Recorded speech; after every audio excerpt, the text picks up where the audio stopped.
Hey, welcome back once again, Knicks fans. Just wanted to address this rumor where it looks like the Lakers are interested in trading Russell Westbrook for the Knicks for Julius Randle. And I just wanted to, talk about it real quick. But before I do that, please like and subscribe. Take the time right now before we start to like and subscribe, and also hit the notification bell so you can get notification every time I drop a video. I'm gonna have like a 5 second pause so I can give you guys a chance to like and subscribe. Okay, that's long enough. Let's get started. Yeah, this is really interesting, right? It's so the Lakers looks like they're interested in trading Russell Westbrook to the Knicks for Julius Randle, and I think this will be great for Julius because I think he originally did play for the Lakers. That's who drafted him. Although he left the Lakers after his rookie contract was up, I just have a feeling it'll be a much better fit for him and his family. LeBron is there, Anthony Davis is there, and so there won't be a huge pressure on him to perform. I think he'll be able to step right in. They might be able to, like, especially if he's like cooperative and he really listens to LeBron.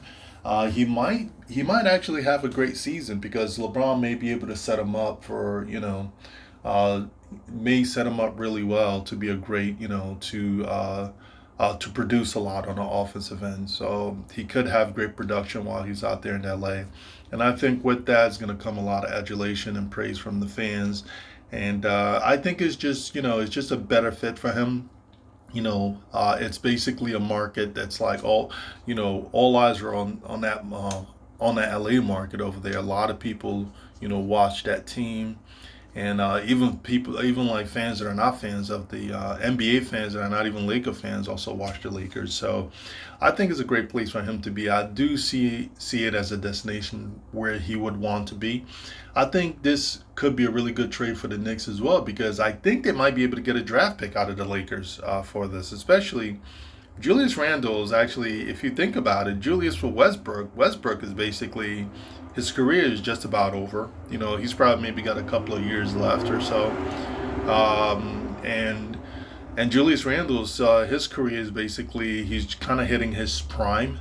And although he didn't have a great season, but he could have a great season with the Lakers. And so I can definitely see, especially with the Lakers being in more of a desperate situation to get rid of Westbrook.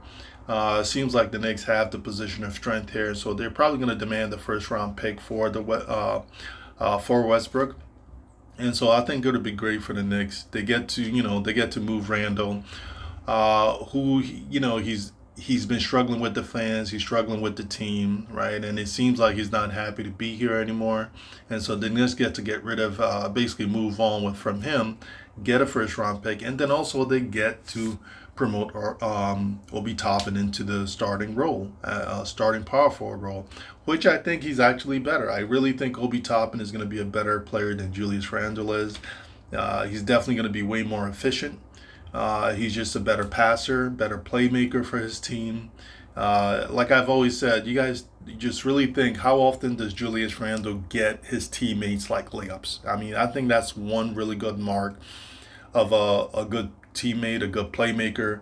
And Julius Randle he's just not that kind of player. It's like he's able to collapse the defense sometimes and get his teammates open threes, which that is valuable as well, especially if we have good 3-point shooters on the team. However, he really struggles with it. He turns over the ball a lot. And then, I think also a layup is better than a 3-pointer, in my opinion. Layup is a very high percentage shot. 3-pointer is a low percentage shot. And so, I will take layup, a guy who's able to get his teammates wide, open layups every time over a guy who's able to get his teammates a 3-point shot. And so that's just what I think. And so that's why I've made videos where especially with this Donovan Mitchell trade, I was really hoping they don't get rid of Obi Toppin or he doesn't go in that trade because I think it would be very short-sighted and a very bad move for the organization to trade away Obi Toppin. However, Grimes, I think they can let Grimes go, in my opinion. I mean, he could end up being a great player, But right now, all I'm really seeing is like a 3 and D at best.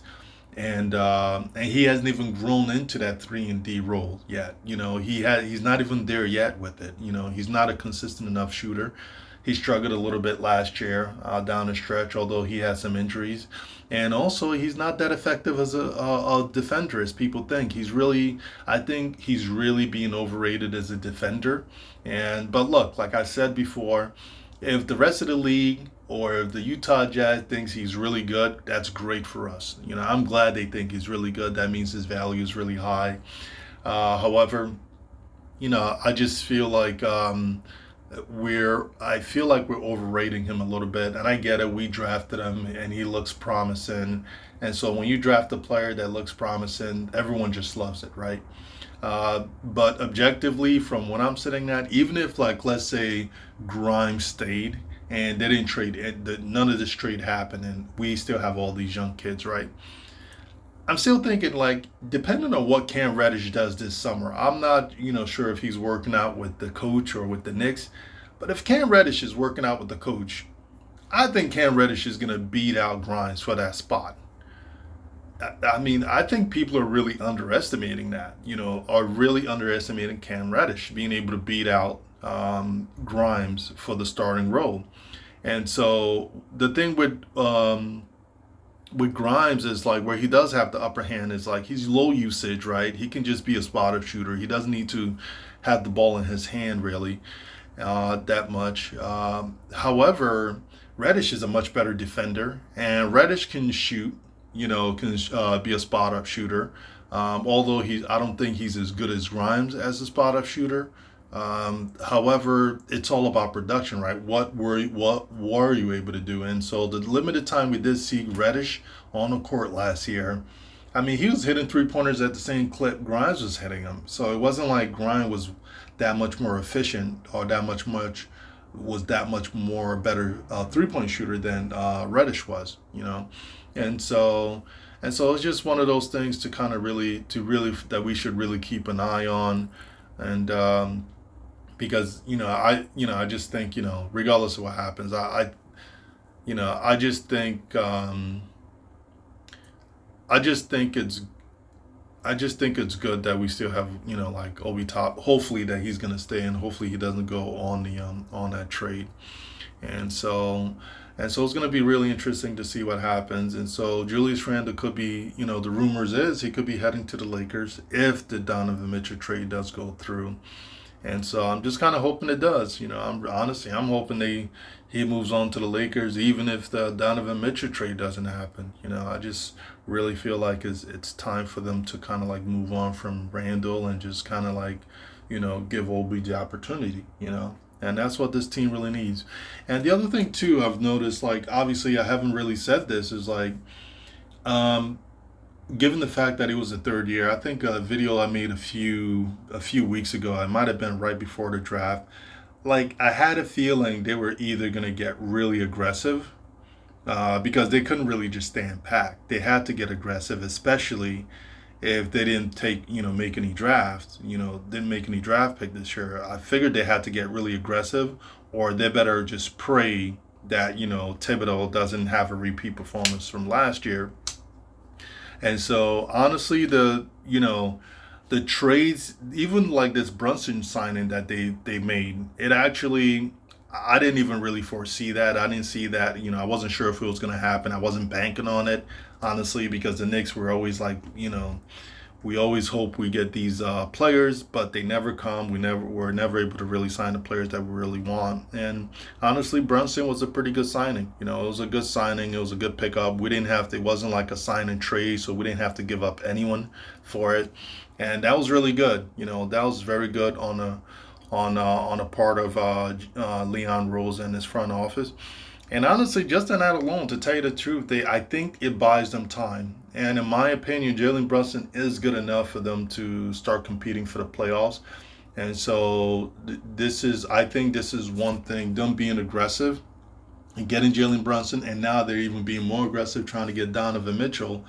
I really do think it buys this front office more time. And for me, the only reason I felt that they only had this year and that they could basically be sent packing this year, because I felt like if they didn't make any moves, and also previous, it seemed like they were really patient and they were really like not just patient but extremely reserved and trigger shy.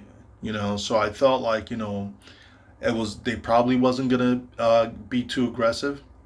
Although I knew they had to be aggressive because I just didn't see any other way for them to, for this year to play out. But I just wasn't sure, right? Like, how do you know if you're going to really get these free agents?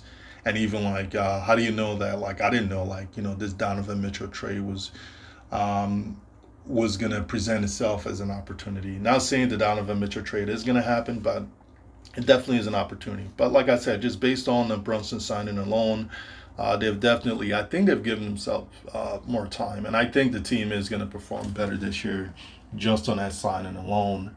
And so it's going to be interesting to see what happens, right? And I think it's going to be a very interesting year. They're being very aggressive, and I kind of like that. They're making the decisions they have to make. And even with this trade for Randall, I really do hope it happens, because one of the things I talked about is like they had all these moves that they made, and a lot of them were starting to expire. But right, one by one, they basically knocked a lot of these pins down. Like the first, I remember telling you guys the first shoe to drop was going to be Mitchell Robinson, and I was very nervous about them losing Mitchell Robinson, but they were able to get that done. They were able to re-sign Mitchell Robinson and bring him back. I think what they gave him, like 4 years, 60 or something like that, or 4 year, whatever it was. I'm glad they did it. So I was very happy with it. With them bringing back Mitchell Robinson, even at the 4 year 60. Some people might have thought that was a little too much, but I've always, as you guys have always known, I feel like he's actually Mitchell Robinson is a very solid championship piece, and I don't think people really understand that. Like when you have someone like that can actually change the complexion and change the flavor and the nature of the game. And the guy he doesn't even really score, and he's doing it all on a defensive end and doing it with the offensive rebounding as well. So when you have a guy like that means a lot. I mean, Mitchell Robinson is going to wreak havoc in the playoffs. He's the kind of player that's going to wreak havoc in the playoffs, and people are not going to know what to do, because a lot of the league is small. And the thing with the Knicks is, I think the reason why teams get played off the floor, because their big man may not be dominant enough, right? Like Rudy Gobert sometimes got played off the floor because he's not that big of an offensive rebound, so he doesn't punish you, for going small, right? And so, but with the big man, with the big man that you have to have a way. Your big man needs to be able to punish the opposing teams for going small against them, and so Mitchell Robinson at the very least can do that with the offensive rebounding, which is good. And if he can get into better shape like he was a couple of years ago, people forget Mitchell Robinson used to be able to switch out on smaller players on the perimeter and didn't have any problems like switching out on smaller players. And so if he can drop the weight and get back to, not saying he needs to drop all the weight, but at least get back to closer where he was, because I think he's going to be fine in terms of the strength. He just needs to drop weight and get into really good shape so he can switch out onto smaller players. So that wouldn't be an issue. But if he can develop more of an offensive game, and now that they have Brunson, maybe they can basically, now he can be more of a lob threat and more of a threat dive into the basket. And so I think he will, especially if he's in shape this year, he's going to punish players. He's going to punish opposing teams for going small against the Knicks. And I think that's why it's good to sign a player, to bring back a player like Mitchell Robinson. Like I said, he's a very solid championship piece that they needed. And I think the other one, in my opinion, was Obi Toppin. Obi Toppin is, I think people are really underestimating how good this kid is. I mean, we saw the last couple of games of the season. He dropped 35 and then dropped a 42 burger on I think it was on the Wizards. No, it was 42 points was on the Raptors, and that Raptors team was pretty good. Yeah, it was the last game of the season, but that Raptors team, they don't lay down. The only person, I think they're only missing they were missing Pascal Siakam and their point guard. I can't remember his name. Short, stocky point guard. However, the rest of the squad was there. That kid, I don't know if he won Rookie of the Year, but he was playing. Obi and Obi was playing. So a lot of every other player, all the other players were on the court. They were playing, and that was a very solid team, a very good defensive team. And he was doing that against very good defensive wings, right? And so that's really what I paid attention to in terms of Obi Toppin, especially that last game. A lot of people discounted it because it was like the last game, and supposedly the Raptors weren't serious and they sat two of their players. I'm not. I'm not paying attention to all of that. The thing that I paid attention to is like the people he was playing against on the court. He still had those two very good wing defenders on the court against him, and they couldn't do anything with him. And so I think he's another piece, and they had to make a decision on him this year. And so because you don't want to lose Obi, in my opinion. He is a player you just don't want to lose. And so I'm glad they're thinking about doing this trade. If they can get it done, that'd be great. If not, they need to consider playing Obi at the 3 possibly, because you got to give this kid more minutes. You don't want to let this kid go. Like I said, out of all the young kids we have, he's the best one. He's the one. He's proven he can produce. He can produce, give you production on the offensive end at a high efficiency. The kid shot like 53% on the year. That's a big deal. That's a big deal. Although he was playing most of the season, he was playing like 12 minutes a game, and he wasn't playing a lot of minutes. But that's a big deal. It shows you he makes good decisions, and he's a very good player, and he's a very good offensive player. He never plays outside of himself, right? And so that's another piece. The other one is like Cam Reddish. I think I spoke about it a little bit earlier. Yeah, it's possible he goes in a trade, but I have a feeling they want to keep Cam Reddish. They gave up Kevin Knox and a first-round pick for Cam Reddish. Unless he goes on a deal, for Donovan Mitchell, I can see that being the case. You know, but no, I don't think he goes. He may not go for on this trade for Donovan Mitchell because they would have to pay him next year, so they would be using him only as a rental.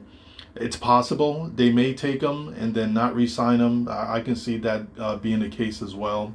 But I would think they'll be looking.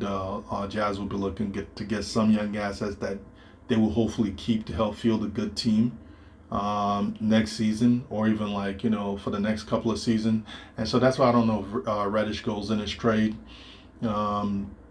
But he's one player that I think everyone is really underestimating. I mean, he definitely has a lot of work to do, but he definitely showed me some stuff when he came to the Knicks. I really was looking, when he came to the Knicks, I was really expecting an erratic young player, someone that was going to be taking shots that he really shouldn't take, or out of the flow of the offense.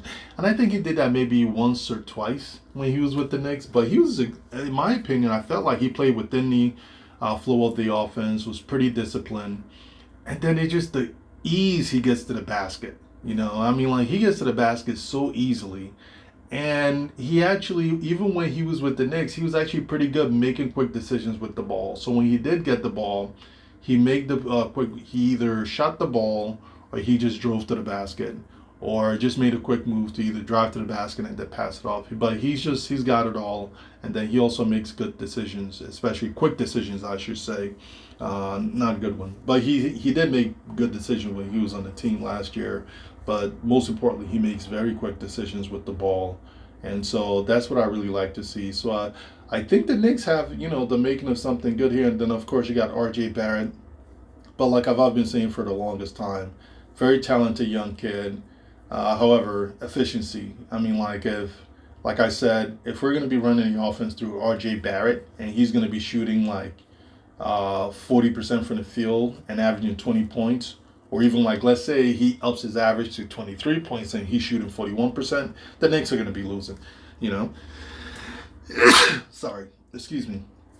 That's just what's going to happen. The Knicks are not going to be winning a lot of games if R.J. Barrett is averaging 23 points on 41% shooting. They're just not.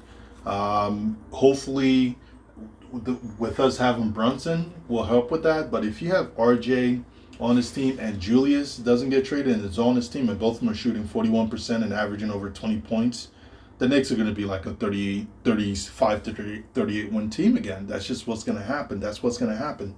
And so RJ Barrett really needs to take the next step up. I'm really, I mean, he's getting a little pressure is going to be off of him because Brunson is here now, and Brunson is a very efficient, he's a very efficient player, and he's going to be a more high usage player on his team. So it does take some pressure off of RJ, but people are going to be watching. The team is going to be watching. They're going to be looking for him to take that next step. I mean, there's no excuse. Last year was his third year, and he shot 40% from the field. That 20 points per game, look, I mean, it's great he got up to 20 points per game. And I think he's very talented, and he could be an all-star, but I'm looking at that efficiency number. 40% from the field. I'm going to repeat that. I'm going to keep saying that. I don't know what people are looking at, but 40% from the field as your primary scorer is not going to get you anywhere but out of the playoffs. That's what that's going to get you. And so he really needs to work on efficiency. He really needs to work on it. And if he can basically get his efficiency, if he can start shooting more like 44%, then you're going to see the Knicks start winning more ball games. You're going to see us kind of like above 500. That's what's going to happen. But if he shoots 40%, then you better hope Julius Randle is not on his team and Brunson is basically running the offense. So that way, we might be close to 500 in that case. But like I said again, if you got RJ and Randle is still on this team and they're shooting 40% from the field, we're definitely going to struggle. So Randle, hopefully he needs to go. They can get him. Hopefully they can make this trade. So it's just RJ, and then you pray RJ improves his efficiency. If he improves it, the Knicks are basically, it's going to be a playoff team. So that's the other one. Nobody's really talking about. Everybody thinks, Brunson, he's here. Yes, he's a more efficient player, and it could propel us into the play-in. But the other piece is he's one player, and the other pieces are shooting at very low efficiency. And the other possibility is they need to inject, like I've said before, they need to inject Obi Toppin. The way around all this stuff, you need to get your most efficient players, the most efficient players you have, you need to get them on the court, and you need to get the ball in their hands. So that's Obi Toppin, Mitchell Robinson, Brunson. Mitchell Robinson, get him some dives at the basket, get him some lobs. That's how you get. Those are high percentage shots and finishes, and he can finish that. Get Obi the ball. He makes good decisions. He shoots over 50% from the field. Brunson shoots 50% from the field. That's how you're going to win a lot more ball games. But if we come back next year, this season, and it's a heavy dose of RJ and Randle, and they're both shooting 40%, I'll let you where we're going to be next year. And so, look, this is not a knock on RJ. This is just like a notice. Everybody, I love, look, I get it. He's young. He's still young. But everybody keeps talking about because he's young. This last year was his third year. He should not be shooting 40% from the field his third year. I don't care what anyone says. I don't care how young he is. Edwards is younger than he is. The kid from Minnesota. And that kid from Minnesota looks extremely erratic. He strikes you as a very erratic basketball player. And that kid is shooting 44, 45% from the field. So it's just, what excuse do you have? He cannot come back this year and shoot sub 44 this year. I'm sorry. You can't. Yes, he shot 40%, and you might say, oh, well, he shot 42, 43%, and that's a step up. Fine. But you can't, because I'm telling you right now, 42% shooting on 23 points per game is not going to be pretty. It's not going to be pretty. Fans are going to be booing, sometimes, and it's not going to be pretty. I don't think people really understand that. The amount of points production he's going to be giving us on low efficiency is going to be a problem. It's going to be ugly if that's the case. And so we really, I'm hoping that he does improve it. And I hope, look, I think he will get better. I think he will get better, especially given that we have better players now. And if we play Obi more to help stretch the floor and kind of like, it also kind of, Obi kind of helps keep like the offense really flowing and moving. He makes really quick decisions, and he kind of creates a lot of gravity even when he moves without the ball. He kind of gets the defense like moving really quickly and forces them to make decisions and really gets them to move. And it's kind of crazy to see that, because normally it's the guy with the basketball that creates the gravity, right? And that person just doesn't create gravity because they have the ball. They create some gravity because they have the ball. But when they're able to like, get north and south really quickly, then they create a lot of gravity. But Opie, he can create a lot of gravity. He creates a lot of gravity without the ball. And that's just like, I don't think people really understand the impact that has on the offense. And when you watch a lot of the games, especially towards the end of the year with Obi topping, with the first units playing against basically starting defenders on the opposing teams, it was very impressive to see. It was very good to see, and it was very encouraging.